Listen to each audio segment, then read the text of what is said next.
Well, Mr. Flynn is back, and obviously, if you're watching this video, you watched the first one that kind of dealt with our agenda, our abbreviated agenda, and kind of dealing again with the 1960s, JFK, civil rights, the race to space, and the assassination. And so, I think for the most part, the agenda was pretty clear. So, what I'm going to do is I'm going to kind of go through this presentation.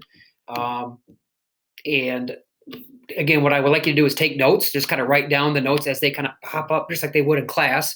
And when the presentation's all done, just kind of take your notes that you wrote out and use that to kind of create your living document by adding your own pictures and maps that kind of go with it. So here we go, the 1960s. So the 1960s, presidential year. And so when it came down to the choice the American people had, they had John Kennedy, a senator from Massachusetts, and Richard Milhouse Nixon, the Republican, and he was Eisenhower's vice president. And so what you're going to get here, regardless of the winner, is that you're going to get somebody much younger than the 8 years we had with Eisenhower. So Eisenhower was president for 8 years. And really, Eisenhower was near the end of his presidency. Things were things were going good in the United States, but it was kind of dry, it was kind of bland, and so the winner of this election was going to be, obviously going to spice things up just by being much younger.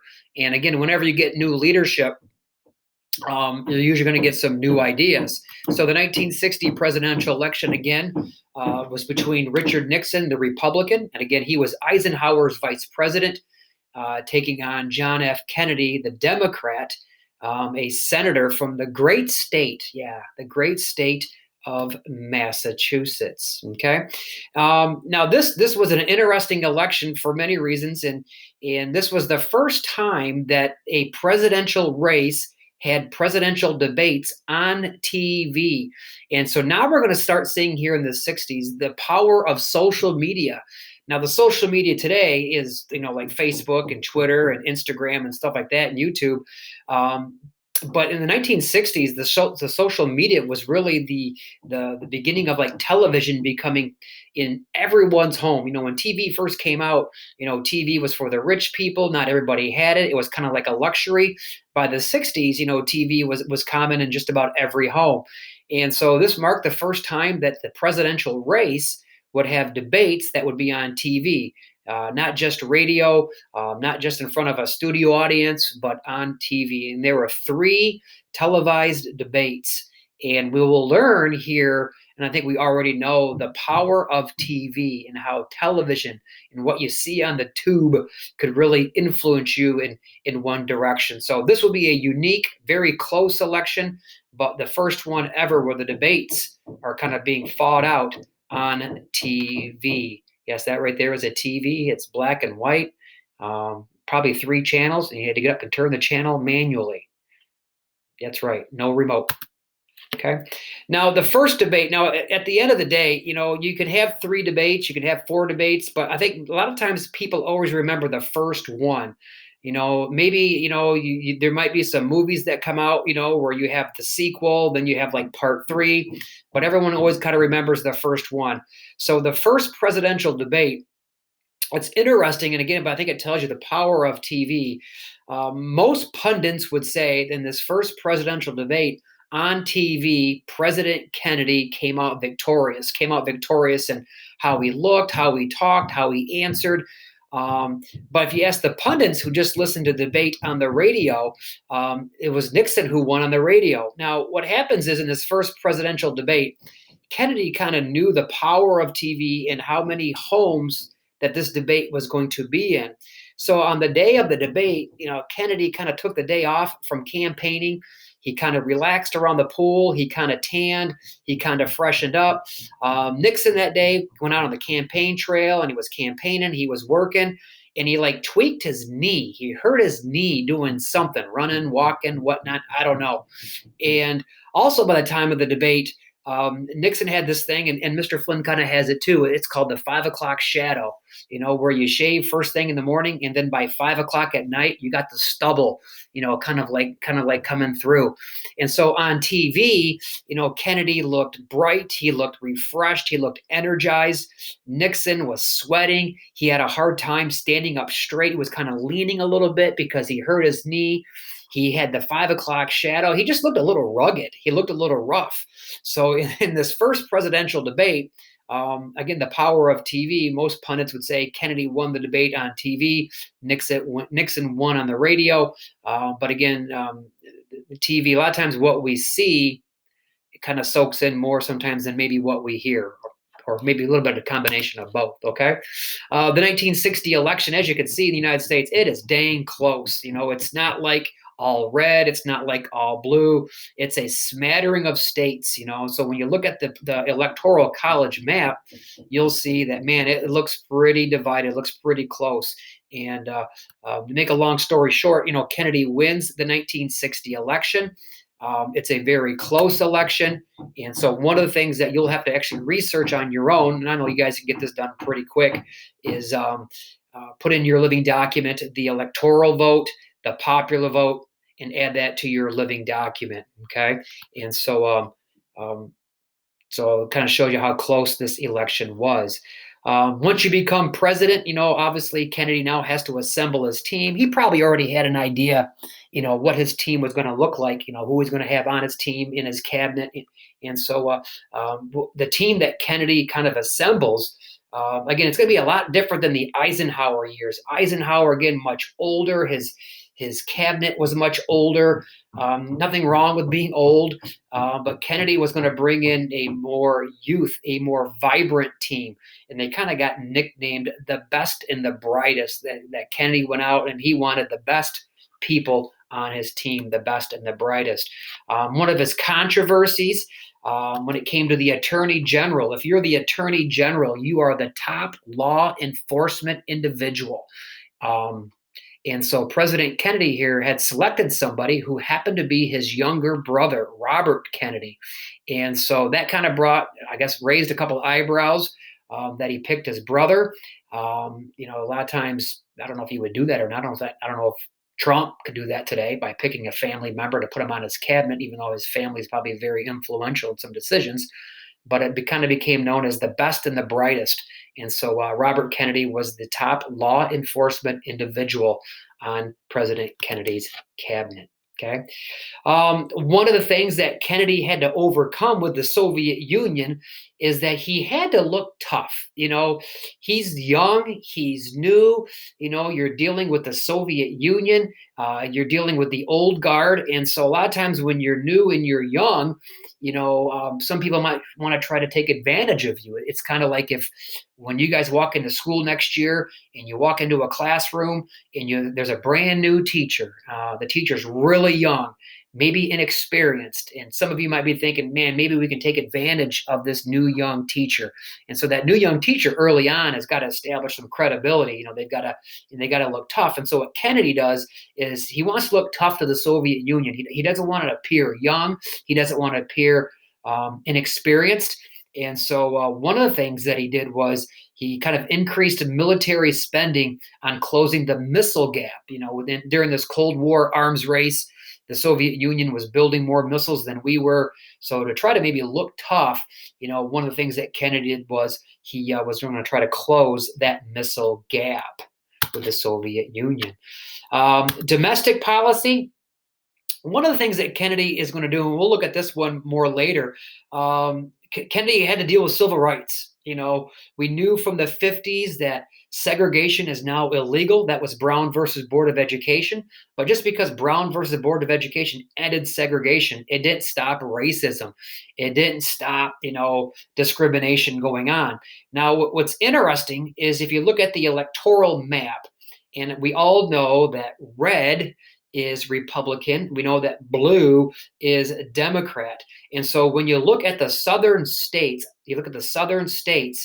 which candidate won the majority of the southern states? Was it Nixon or was it Kennedy? Let's all say the answer out loud on the count of three. 1, two, three. Yes, you're right. Kennedy did.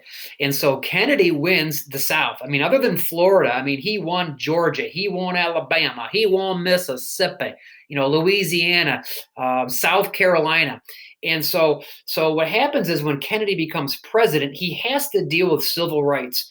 But he starts off with a cautious approach because what happens is when Kennedy wins in 60, he literally starts planning how can I win in 64? I mean, that's kind of like in coaching, when you like win a game and the game is over and the buzzer sounds and there's that brief moment, as a team or as a coach, you kind of celebrate the victory, but then immediately, your mind starts going towards the next opponent. Like we got to start getting ready to beat our next opponent. You don't really enjoy the victory that much because you're thinking about your next opponent. So what Kennedy does is that he has to deal with civil rights and he doesn't want to deal with it right away.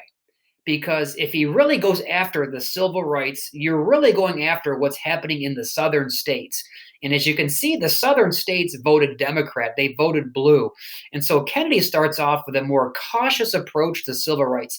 He knows he has to deal with it, but ideally, what he wants to do is he wants to deal with it after the 64 election. He wants to win the 64 election and then become more aggressive. And again, the reason why he didn't become aggressive with civil rights at the beginning is because he won the southern states. And if he's going to win in 64, he's going to need the South again.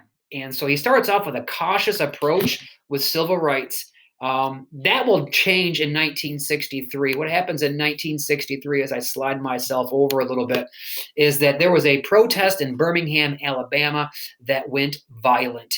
And again, here's the power of TV. Before TV, when you had these protests turning violent, where maybe African Americans were being mistreated, and abused, it's something that maybe you heard about, or maybe it's something that you read about in a newspaper. Now with TV, you saw it live on TV, and it was horrible. It was despicable how these African Americans were being treated down south. And so following this protest that turned violent in Alabama, Kennedy realized I can no longer take a cautious approach. We got to pass new laws. We got to pass new legislation to take what is wrong, and we got to start making it right. Okay. And so one of the things I'm going to have you do, on your own, is I want you to quickly research the 1963 protests in Birmingham, Alabama. And I would like you to, for facts about it. And as you can see, you got a dog right here attacking somebody, hosing people down. Now, this is a fireman's hose. And I think we know that a fireman's hose puts out fire. And you can see that the close range that this hose, that's the type of hose at that range will remove skin from your back. I mean, we know that the fireman's hose is like powerful because it's going to put out fires. So research 4 facts about the protest and add your own 2 pictures. So that kind of deals with the protest in Birmingham, Alabama. Okay. We also dealing with the race for space. And by the 1960s, we were behind in the space race. The Soviet Union was the first ones to put a satellite in space. As you can see, the satellite is about the size of like maybe 2 or 3 basketballs put together. The name of the satellite was called Sputnik. And so Kennedy also has to now take a more aggressive approach in the race for space because we were kind of losing the race for space against the Russians. And so Kennedy set a goal by the end of the 60s. What he wanted to do by the end of the 60s, he wanted to put a man on the moon, which was like completely like sci-fi, to say, hey, we're going to take somebody from Earth, launch them to the moon, have them land on the moon, have them walk around the moon, and then have them return safely to Earth. So that kind of became one of President Kennedy's goals in the race for space, was to put a man on the moon. And the Americans had a guy by the name of John Glenn, and John Glenn becomes the first American to orbit the Earth. So before we put a man on the moon, we first got to get a man in space.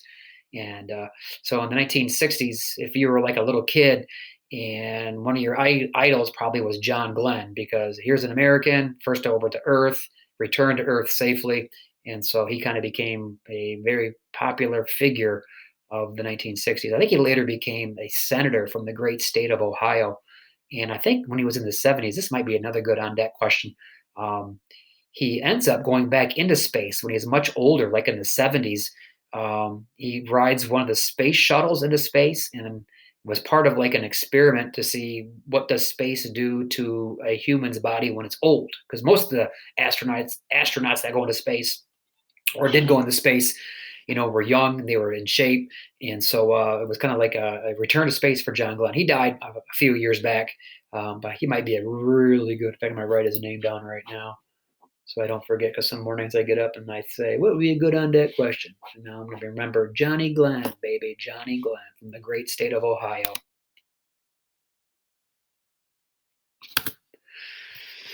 All right. Well, we'll eventually see here that Kennedy's goal is reached. 1969, the Americans land on the moon.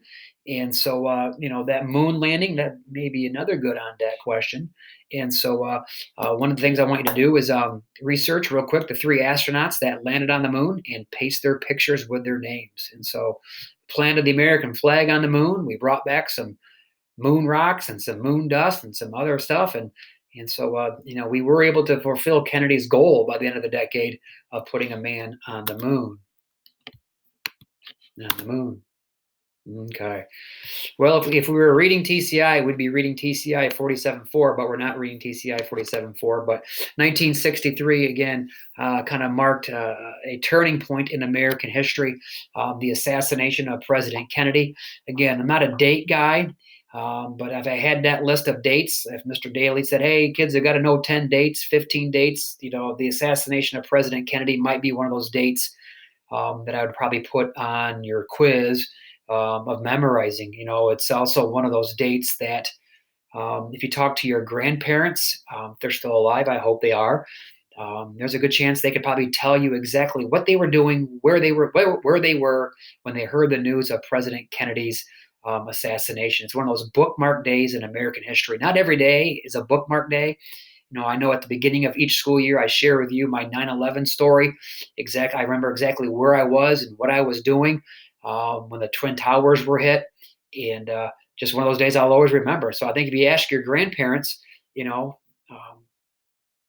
what they were doing, especially if they're like in their 70s or something, I don't know. Um, they'll be able to tell you exactly what they were doing when they heard the news of President Kennedy's assassination. So if I was a date guy, good chance this would make the quiz. November 22nd, 1963. The assassination took place in Dallas, Texas. Yeah, Dallas, Texas. Again, a southern state. A southern state. And it was one of those states, of course, if Kennedy planned on winning the 64 election, you might want to take the great state of Texas and carry Texas. And so he goes to Texas and is part of a huge, we'll watch part of the video a little bit later, this huge kind of like parade through the streets of Dallas, Texas. Obviously, his wife is sitting to his left. Sitting in front of President Kennedy is Governor Conley. Yeah, he was the governor of Texas. He was also shot during the assassination. Fragment of a bullet also got the governor. He survives the assassination, but obviously President Kennedy does not. So again, if I was a date guy, that'd be one of the dates that you would have to know. This is the person who we claimed who did the shooting. At the end of the day, the investigation's all set, and it's all said and done. And we believe that President Kennedy was assassinated by a lone shooter, a lone wolf, I guess we could say. Obviously, you may have heard of conspiracies that there might have been other people involved, and it's really hard to tell. The one thing when you guys watch the video of President Kennedy getting assassinated, that's about the video is a guy by the name of Abraham Zapruder, and he became known as the Zapruder film. But he is holding his own like family camera, and he's the one who kind of records the fatal headshot that killed President Kennedy. Of course, today wherever the president goes, there's cameras everywhere. And so there really isn't a whole lot of good video evidence about the shooting. And so when the decision was all said and done, it was basically saying, hey, this guy right here, Lee Harvey Oswald, assassinated President Kennedy, a lone gunman. And so, again, a lot of conspiracies kind of follow that, if that was right or not. It's one of those things you can kind of research on your own. One of the reasons why there's some conspiracy is because Lee Harvey Oswald was never tried. I mean, he was accused of killing President Kennedy. Basically, he was being accused. And the other video that I have in your classroom is Lee Harvey Oswald is being transported from one jail to a different jail. And as he's being transported to a different jail, a guy in the crowd by the name of Jack Ruby literally walks right up to Oswald, takes a Saturday Night Special, like a little revolver, and puts it right into his gut and shoots him in the gut and kills Oswald. So, you know, there was never a trial of Lee Harvey Oswald. Oswald was killed. And so you'll watch that video clip too. And it's just amazing, how Oswald comes. I mean, everyone knew this guy was accused of killing the president. And he's being transported like in a garage, open view, no bulletproof vest. Um, I don't even know if there's like much security to protect him, and how Jack Ruby, I mean, just literally walked up and shot him in the gut. And I don't think that stuff would kind of happen today. And there's the picture. So you can see Oswald's coming out of the jail.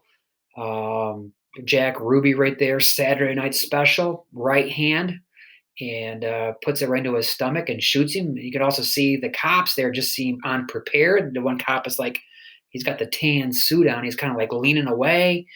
And there'd be just, if something happened like this today to the president, that person, you wouldn't be able to get within, you talk about social distancing, you wouldn't be able to get within 60 feet of him if he was being transported, and he would not be transported like that in open view. So again, the person who killed Lee Harvey Oswald was Jack Ruby. President Johnson is then was also part of the parade. I don't know if parade's the right word, but I'm going to use parade. When President Kennedy was in Texas, Lyndon Johnson was from Texas. He was a senator from Texas before he became vice president. So he was kind of returning home to his home state. Obviously, when President Kennedy is assassinated, the vice president becomes president. So this kind of becomes one of the most iconic photos of the day. Air Force One getting ready to take off from Dallas, Texas. Lyndon Johnson placing his hand on the Bible and his right hand in the air. He's being sworn in as President of the United States as people are looking upon. To his left is the widow of President Kennedy. The picture doesn't show it, but she's still wearing the same outfit she wore during the assassination, and kind of like down around her skirt area, her stomach area, blood stained from the blood of President Kennedy. I think the look on her face, if you look closely at her picture, the look on her face is, trauma, is hurt. But that's the swearing in of President Johnson. So Lyndon Baines Johnson is sworn in as president on Air Force One as they get ready to depart Dallas, Texas. Okay. Last thing to do, attached to a Google Classroom, I got a couple of videos. One that shows the assassination of JFK, the other one that shows the assassination of Oswald. The final question I would like you to answer for your living document is, after watching the video of the assassination of JFK and Oswald, type a power paragraph how the president is protected better today than in 1963. So you're kind of using just your Schoolcraft IQ and just common sense. And also today, I kind of talked about it.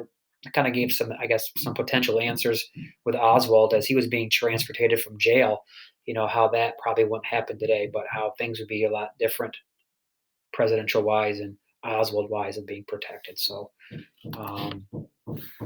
that is it for our teaching for the week. There's no Tuesday lesson. So I know I've been doing Tuesday teaching, but I'm not going to do any of that this week. So I have everything right now in the video, and probably a little bit long. It's at 23 minutes. So I'm going to cut this off right now, but there's no TCI reading. So I'm justified by maybe becoming the sage on the stage a little bit, doing some talking. So that is it. Friday, 5 o'clock.